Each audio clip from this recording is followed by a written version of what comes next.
할렐루야. 하나님의 은혜와 은총이 오늘 예배에 참여한 여러분 모두와 함께 하시기를 간절히 축복합니다. 우리 옆에 분들하고 인사할게요. 반갑게 인사할 때 당신은 정말 축복의 사람입니다 하면서 인사하겠습니다. 당신은 정말 축복의 사람입니다. 네, 축복의 사람입니다. 맞습니다. 오늘은 우리가 42과 낮아지심과 높이심 이런 주제로 함께 히브리서 2장 말씀을 나누도록 하겠습니다. 이런 이야기를 들었어요. 한 부모님이 아이를 키우는데 정성을 다해서 애지중지 키우는 거예요. 근데 그 아이가 날마다 기도할 때마다 자전거를 갖고 싶다고 기도하는 겁니다. 그 기도를 늘 부모님이 듣고 있었죠.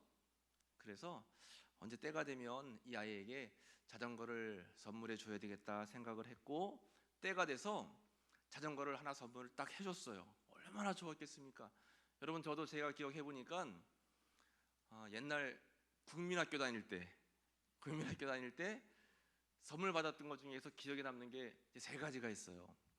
산타 할아버지가 세 가지 기억에 남는 선물을 주셨는데, 매년 성탄절마다 늘 잊지 않고 주시는 게 산도 과자. 산도 과자만 매일 갖다 주시더라고요. 초코파이로 바꿔주시지도 않고 늘 산도를 갖다 주세요.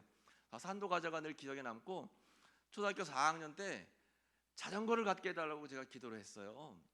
그때 자전거를 선물을 받았는데 얼마나 좋아하는지 모릅니다. 진짜 자전거를 선물 받았고, 6학년 때는 스케이트. 그 스케이트 타고 저수지를 매일 타고 활보했어요. 정말 좋았습니다.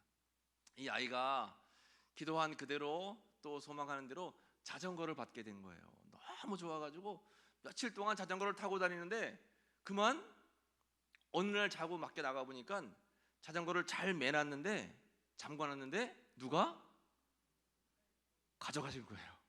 도둑님께서 가져가셨어요. 아무리 찾아도 없어요. 너무 아이가 안타까워하면서 아빠, 엄마 자전거 한 대만 다시 사주면 안 돼요? 하고 부탁을 하는데 안 된다는 거예요. 부모님이 안 된다. 비싼 건데 별거 별로서 사줬는데 너가 간수를 잘했어야지 왜 잊어버리냐. 집안에 잘 세워두지 왜 밖에 세워놨냐. 안 된다. 근데 이 아이가 자꾸 뚫으니까, 그럼 지금 바로는 안 되고 너 생일 다가오면 내년에 너 생일날 꼭 사줄게 하고 약속을 했습니다. 그러니까 이 아이가 그래, 내가 좀만 참자. 이제 내년 되면 내 생일날 더 좋은 자전거 사달라고 해야지 하고 이렇게 약속을 했어요. 며칠이 지나서 이제 아빠하고 함께 시장에 가는데 문구점 앞을 지나가게 됐어요. 근데 문구점 앞에 여러분 요즘에 보시면 아이들 뽑기가 있어요. 뽑기. 그래서 돈을 넣으면 자카닥 자카닥 돌리면 무슨 이렇게 동그란 그런 인형도 나오기도 하고, 어떤 거는 손이 막 왔다 갔다 하죠. 손이 왔다 갔다 하는데 손에 힘이 너무 없어요. 이걸 잡아야 되는데 잡는 척 하다가 다 놓쳐요. 근데 아이들이 그것만 보면 막 미쳐요. 너무 하고 싶어가지고 이 아이가 아빠한테, 아빠 나 저거 딱 한 번만 시켜줘요. 하도 쫄르니까, 아유 그래, 우리 아이가 딴 애들은 다 하는데 우리 애만 못하면 또 이거 주눅 들지 않을까 해서 한 판이다 하고 1,000원을 이제 줘서 아이가 1,000원을 넣어서 뽑았는데 아니나 다를까 꽝이에요. 꽝. 들어가지고 이렇게 왠가 되는 거 같더니만 떨어뜨려요. 이 아이가 실망이 크겠죠. 뭐라고 했을까요? 아빠 딱 한 번만 더 하면 될 것 같아요. 내가 요만큼 옮겨놨으니까 한 번만 더 하면 되니까 나에게 기회를 주세요. 난 할 수 있습니다. 그 아빠가 그래, 딱 한 번만 더다 하고 다시 또 1,000원을 줬어요. 다시 또 띠리띠리띠리 해서 드는데 여지없이 또 꽝이에요. 또 떨어져요. 이 아이가 될 것 같은데 안 되니까 막 화가 나는 거예요. 아빠, 남자가 3세판이죠. 한 번만 더 기회를 주세요. 해서 너 진짜 하늘이 두 쪽 나도 이번이 마지막이다 해서 한 번 더 기회를 줬어요. 또 꽝이에요. 이 아이가 어떻게 했을까요? 아빠 안 되겠어요. 내년에 받을 자전거 안 받겠습니다. 내년에 생일날 자전거 안 받을 테니까 한 번 더 시켜주세요. 이렇게 얘기했다는 거예요. 요즘 아이들의 그런 눈앞에 있는 당장 내 욕구를 채우고 싶은 욕망과 유혹을 이기지 못하는 모습이죠. 실제로 제가 어떤 이제 아버지한테 들은 얘기예요. 요즘 아이들이 그렇다. 그런데 그 이야기를 들으면서 저는 우리의 신앙생활이 그렇지 않나 생각을 했습니다. 정말 중요한 것이 기다리고 있는데 조금만 더 참으면 아버지가 주시려고 다 예배해 놓고 계신데 내 눈앞에 무언가 유혹거리가 생기면, 내 눈앞에 시험거리가 생기고 내가 지금 당장 막 이루고 싶은 무언가 목표가 생기면 더 중요한 것을 잃어버리고 그 눈앞에 있는 것에 목을 매는 경우가 있어요. 우리에게 정말 중요한 게 뭘까요? 우리가 신앙생활하면서 정말 중요한 게 뭐예요? 예수님을 바라보는 믿음이고 신앙이고, 주님 안에서 우리가 굳건하게 믿음 생활을 잘하면 결국 천국이라고 하는 선물을 우리에게 주시잖아요. 우리가 좀만 참고 견디고 인내하고 좀 더 굳건한 믿음으로 신앙생활하면 좋은 것이 기다리고 있는데, 그것을 우리가 알고 있잖아요. 이 아이가 조금만 참으면 나에게 자전거가 주어질 것을 알고 있었는데도 당장 눈앞에 있는 그 유혹을 이기지 못하는 것처럼 우리들도 하나님이 좋은 것을 예비해 두시고 또 좋은 선물들을 항상 준비해 두시는 여호와 일의 하나님인 것을 알면서도 눈앞에 있는 어려움이 생기면 막 마음이 무너지고 내 마음에 합당하지 않은 일들이 벌어지면 시험에 빠지는 거예요. 그러니까 본질을 볼 수 있어야 되는데 본질이 아닌 비본질 때문에 우리의 신앙이 흔들리는 경우가 많다라고 하는 것입니다. 우리에게 있어서 본질은 누구세요? 예수님 한 분밖에 없다라는 사실을 여러분 꼭 믿으시길 바랍니다. 예수님이 본질이에요. 예수님이 우리의 전부입니다. 그러니까 예수님을 바라보고 신앙생활을 해야 되는데, 우리 교회에서도 신앙생활 할 때도 그 예수님을 잃어버리고 저 사람이 나를 무시해? 교회에서 나를 알아주질 않아?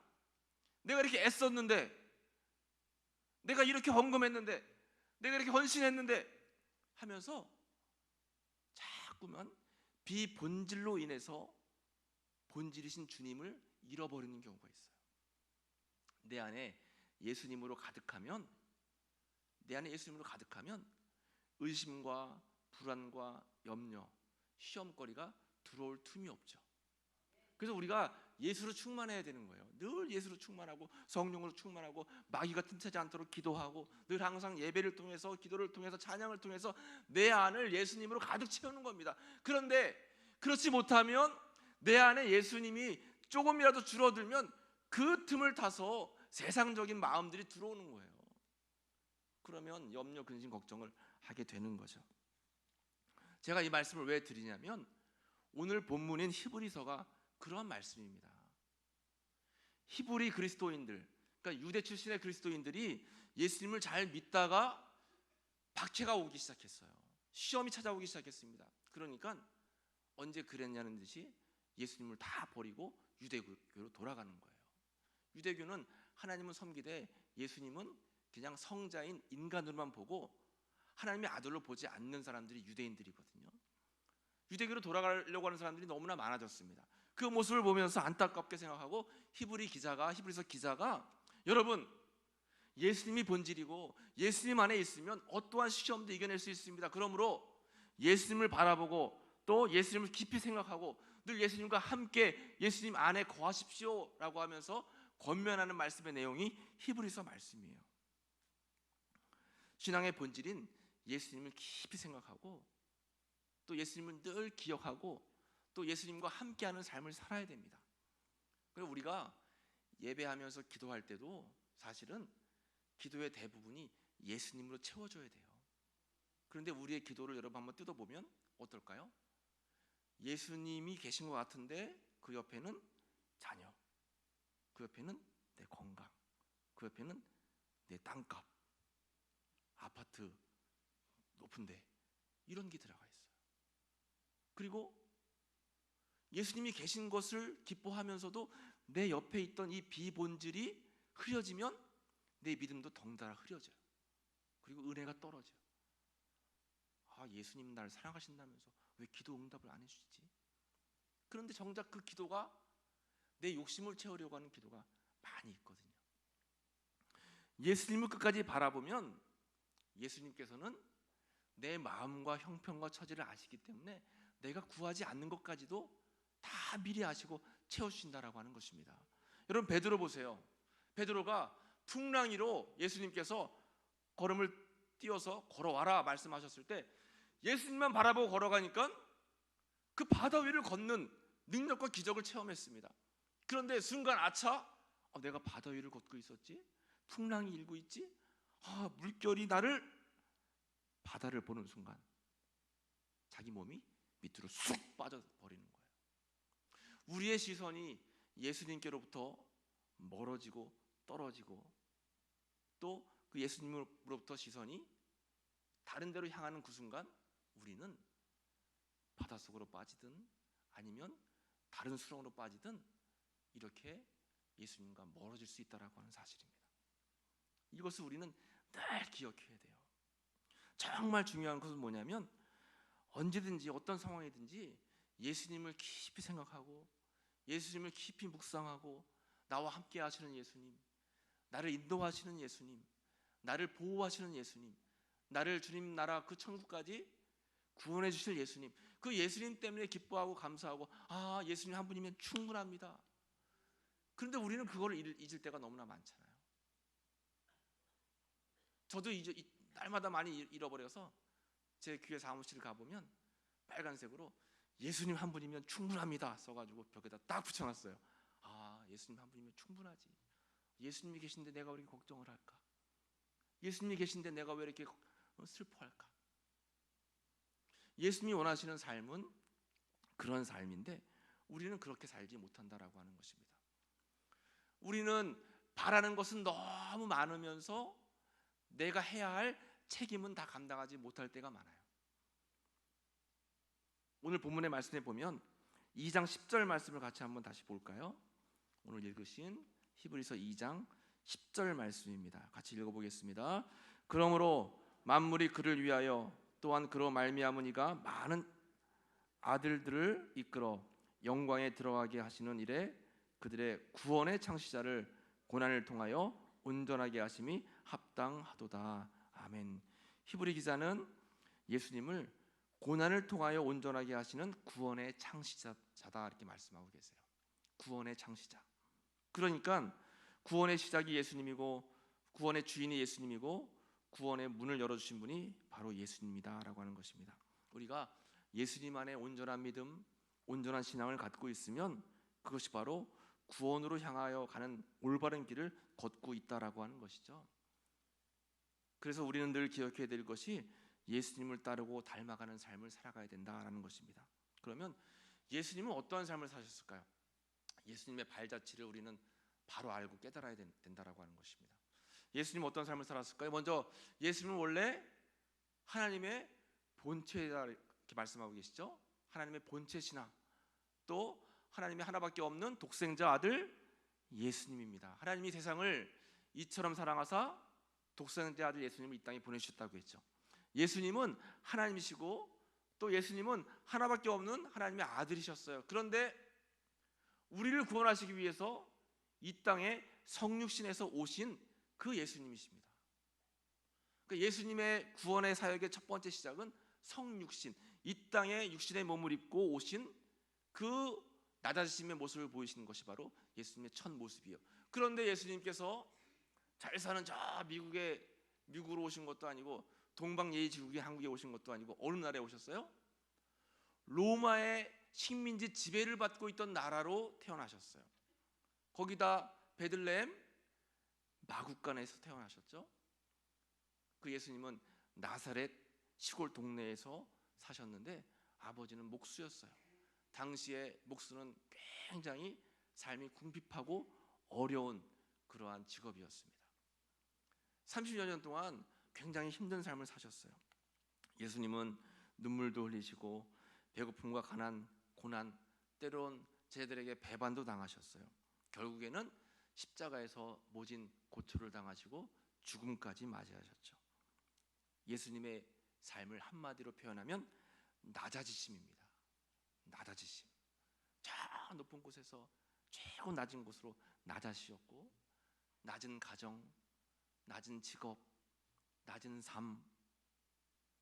그런데 우리는, 여러분, 어떤 삶을 살고 계십니까? 뭘 목표라고 살고 계세요? 좋은 집, 큰 자동차, 저 높은 빌딩, 좋은 직업, 더 높아지고 더 높아지고, 집사보다는 오히려 권사, 누구는 권사 줬는데 나는 뭐 안 줬다. 자꾸 나도 모르게 높아지고 싶은 그런 삶을 살고 있다는 거예요. 남이 나를 무시하면 너가 나를 무시해?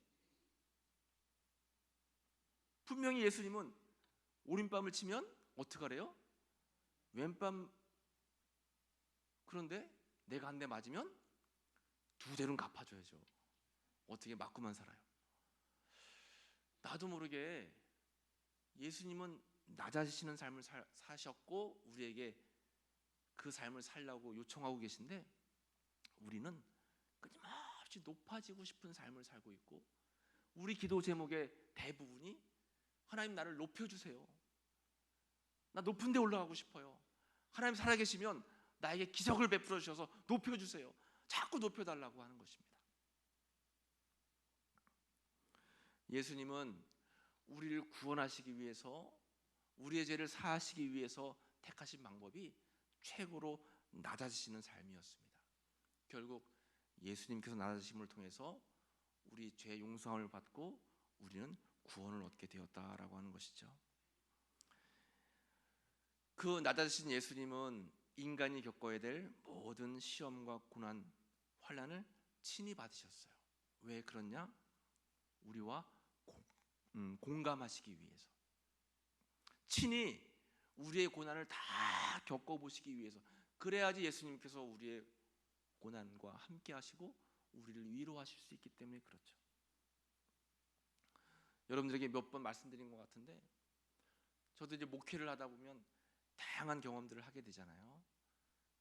어느 날은 출생한 그런 가정에서 그 출생 감사 예배를 드리기도 하고, 오전에 출생 감사 예배를 드렸는데 오후에 또 어떤 분이 돌아가셨어요. 그러면 소천 예배를 드리기도 하고, 하루에도 태어나고 돌아가시는 분을 만나기도 하고, 어떤 분은 집이 너무 잘 돼서 기쁨의 감사 예배를 드리고, 어떤 분은 너무 힘들고 어려워서 위로 예배를 드리기도 하고. 그래서 제가 생각하기에 목회자가 정말 중요한 것 중에 하나는 공감의 은혜인 것 같아요. 공감. 얼마만큼 함께 공감하는가. 그런데 그게 참 어렵습니다. 참 어려워요. 공감하는 척은 할 수 있어요. 얼마나 힘드세요? 얼마나 아프세요? 얼마나 괴로우세요? 공감하는 척, 연기는 할 수 있죠. 그런데 주님이 원하시는 것은 진짜 마음을 다해서 그 사람과 하나 되는 그러한 마음을 어떻게 갖느냐. 그게 늘 숙제인 것 같아요. 그게 어렵습니다. 그런데 제가 경험한 것은, 아무리 가서 장례 예배 때 함께 위로하고 아파해도 내가 부모님을 여의고 나니까 이런 아픔이었구나를 깨달을 수 있었고, 결혼해서 아이를 가지려고 하는데 아이가 안 태어나니까 하나님께 매달리면서 하나님 아이를 주세요. 내가 간구해 보니까 아이가 안 생기는 집에 아픔이 이런 아픔이구나. 목회하면서 산골짜기에 사니까 물이 안 올라와요. 물이 안 나와서 고생하는 아프리카의 사람들이 이런 심정이구나. 내가 겪어보지 않으니까 모르는 겁니다. 이제 돌아가신 온누리교회 하용주 목사님이 계세요. 그 하용주 목사님은 암 수술을 7번 하셨어요. 죽음의 고비를 여러 번 겪으셨죠. 그분이 교인들에게, 여러분 암병 이겨낼 수 있습니다. 걱정하지 마세요. 오히려 암에 걸린 것이 은혜이고 축복입니다. 그 목사님이 설교하고 위로하면 모든 분들이 위로받고, 특히 암으로 투병하는 분들이 위로를 받아요. 왜냐하면 7번이나 암 수술 하신 분이잖아요. 그런데 건강한 사람이 여러분 암병 걱정하지 마세요 하면, 겪어봤어요? 반문이 들 수 있어요. 충분히 그렇습니다, 여러분. 이 공감한다는 것은 굉장히 귀한 겁니다. 우리 속회 예배 때마다 중보 기도하잖아요. 중보 기도할 때 정말 중요한 것이 공감하면서 기도하는 거예요. 저분의 기도 제목이, 저분의 아픔이 나의 아픔이다. 저분이 지금 고민하는 것이 내 고민이다. 함께 아파해주고 함께 공감하면서 기도해줘야지 그것이 하나님께서 기뻐 받으시는 그러한 기도가 될 수 있죠. 형식적으로 네 그래요? 알겠습니다 하고 입술만 읊조리는 기도는 진실한 기도가 될 수가 없다라고 하는 것입니다. 그래서 2장 18절 말씀이 참 귀한 말씀입니다. 2장 18절 말씀을 같이 읽어보겠습니다.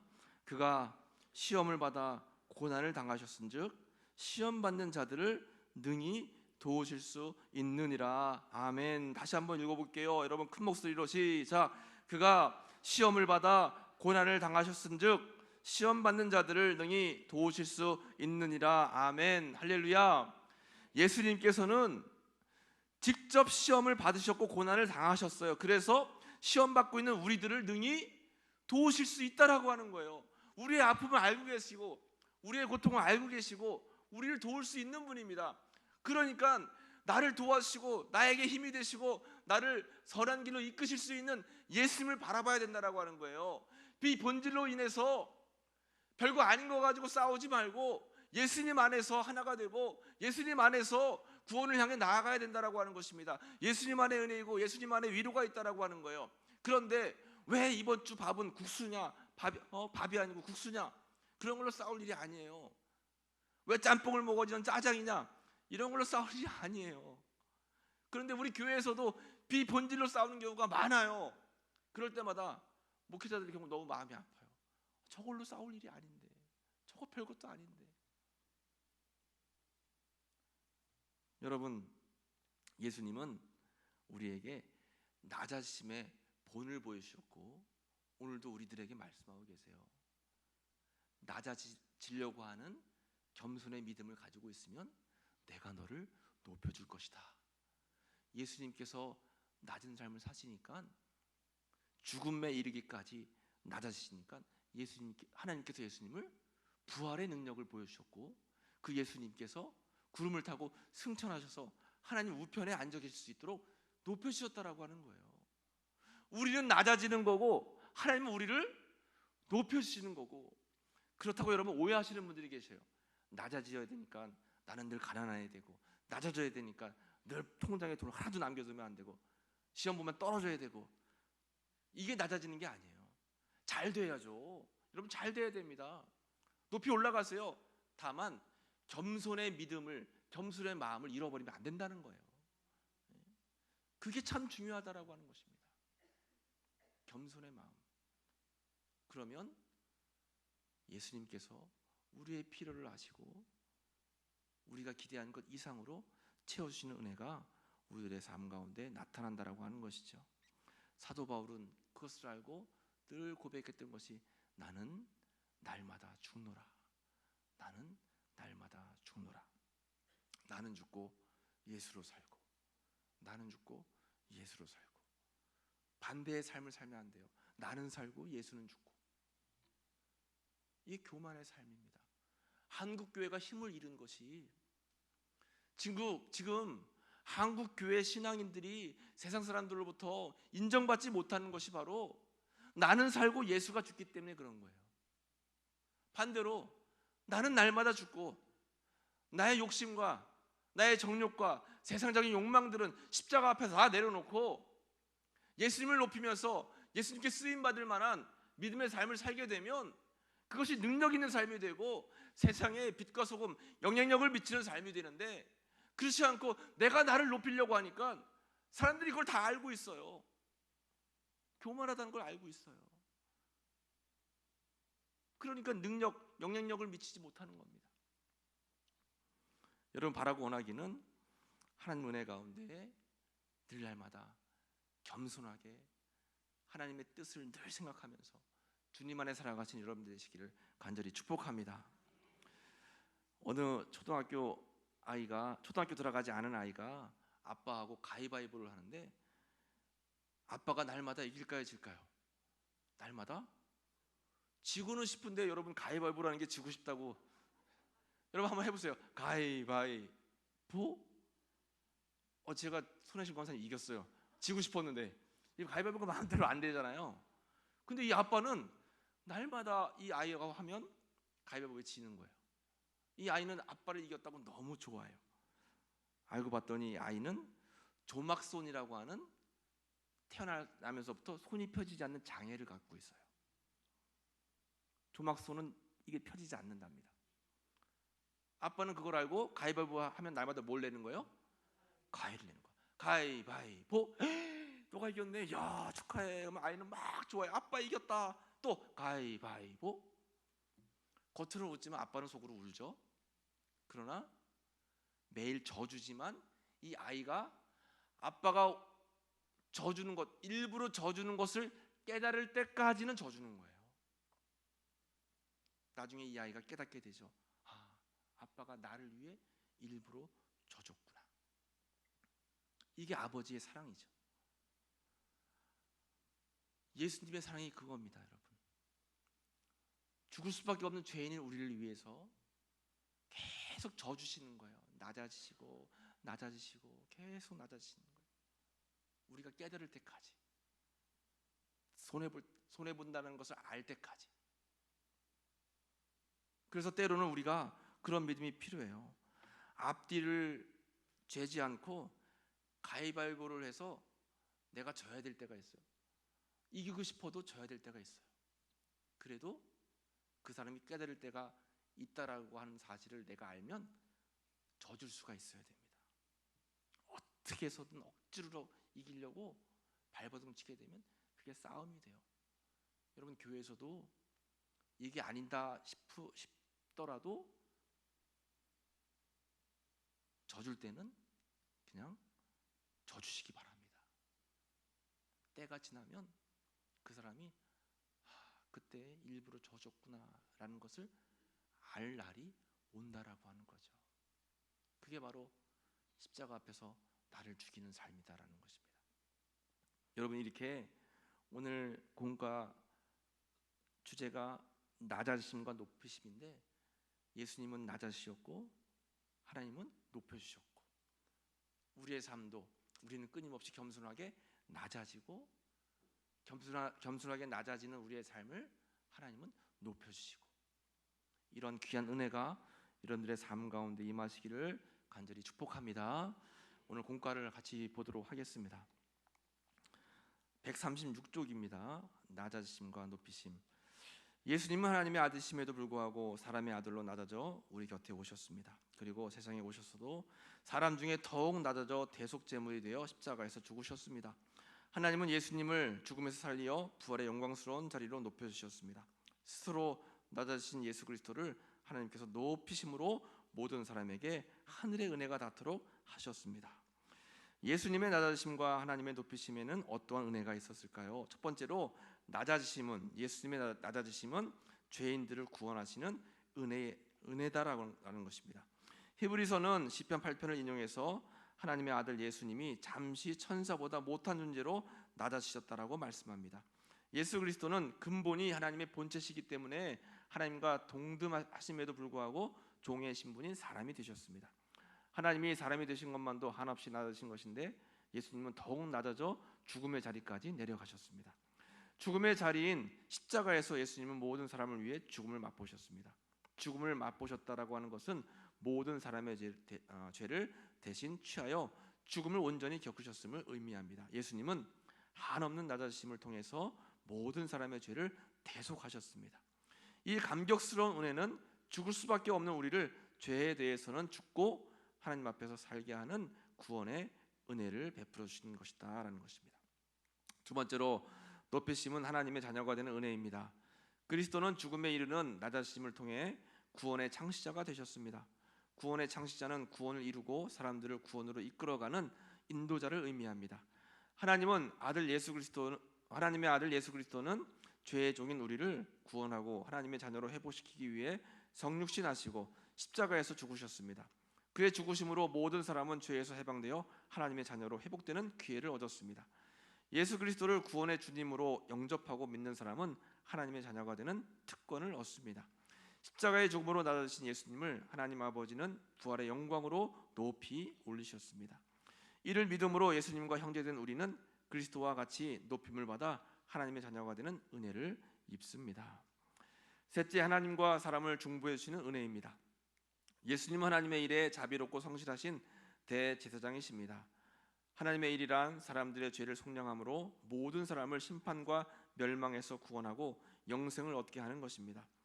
이 일을 완수하기 위해서는 높으신 하나님과 낮고 낮은 사람 사이를 연결해 주는 존재가 필요합니다. 대제사장은 죄인된 사람을 위해 하나님께 예물과 속죄하는 희생 제사를 드리며 하나님과 사람 사이에서 중보해 주는 자입니다. 사람으로 낮아지셨다가 부활의 영광으로 높이심을 받은 하나님의 아들 예수 그리스도는 하나님과 사람 사이를 중보해 주는 위대한 대제사장이십니다. 예수님이 영원한 대제사장 되심은 모든 사람에게 은혜입니다. 예수 그리스도는 우리와 같은 시험과 고난을 친히 받고 승리하셨기에 우리의 구원을 능히 도우십니다. 그리스도께서 낮아지심으로 우리는 죄에서 구원받는 은혜를 입었습니다. 하나님께서 예수님을 높이심으로 우리는 주님과 함께 부활의 영광에 참여하며 하나님의 자녀가 되는 은총을 입었습니다. 예수님은 하나님과 사람 사이에서 신실한 대제사장이 되시어 우리를 끝까지 중보해 주십니다. 따라서 성도는 우리의 대제사장이신 예수님만 믿고 따라야 합니다. 아멘. 맞습니다. 예수님만 믿고 따라가는 것, 이것이 성숙한 신앙인의 자세이고 본분이에요. 여러분, 어떠한 순간에도 아까 말씀드렸죠? 우리 믿음의 본질은 예수님을 바라보고 믿고 따르는 것. 그래야지 성숙한 신앙인이 될 수 있어요. 비본질로 인해서 본질이 흐려지면 절대 안 됩니다. 다른 환경과 여건 때문에 우리의 믿음 자체가 흔들리면 안 돼요. 이 사실을 우리는 꼭 기억해야 됩니다. 말씀의 행하기 묵상 질문: 예수님을 따라 낮아지려면 어떻게 해야 할까요? 여러분 한번 따라해 볼까요? 나는 죽고 예수는 살고. 네, 나는 죽고 예수는 살고. 늘 잊지 말아야 됩니다. 하나님의 자녀로서 누리고 있는 권세는 구원의 권세, 또 기쁨과 행복의 권세, 이루 말할 수 없는 많은 은혜와 은총, 이것은 예수님께서 낮아지심을 통해서 우리에게 주신 하나님의 자녀로서의 권세다라는 것입니다. 대제사장이신 예수님이 주시는 은혜는 우리를 위해 지금도 중보하시고 또 우리를 위해서 죄의 속량함을 주시고 지금도 우리와 아픔에 공감하시며 우리를 늘 항상 위로하시는 분이 우리 예수님이시다라는 것입니다. 삶에 적용하기: 그리스도의 낮아지심을 따라 우리도 낮아지는 것이 마땅합니다. 교회 공동체와 지역 사회를 위해 봉사할 수 있는 일들에 대해 의견을 나누고 실천해 봅시다. 우리는 말만 그리스도인이 아니라 행함을 통한 그리스도인이 돼야 됩니다. 그래서 썬데이 크리스천이라고 하죠. 주일만 성도가 아니라 늘 일상이 예배가 되고 삶이 예배가 되고 삶이 하나님을 비추는 그러한 거울이 되고 하나님의 전도자가 되고 이런 삶이 우리에게 필요하다라고 하는 것이죠. 이런 은혜의 삶을 살아가시는 여러분들 되시기를 간절히 축복합니다. 기도 제목을 함께 이제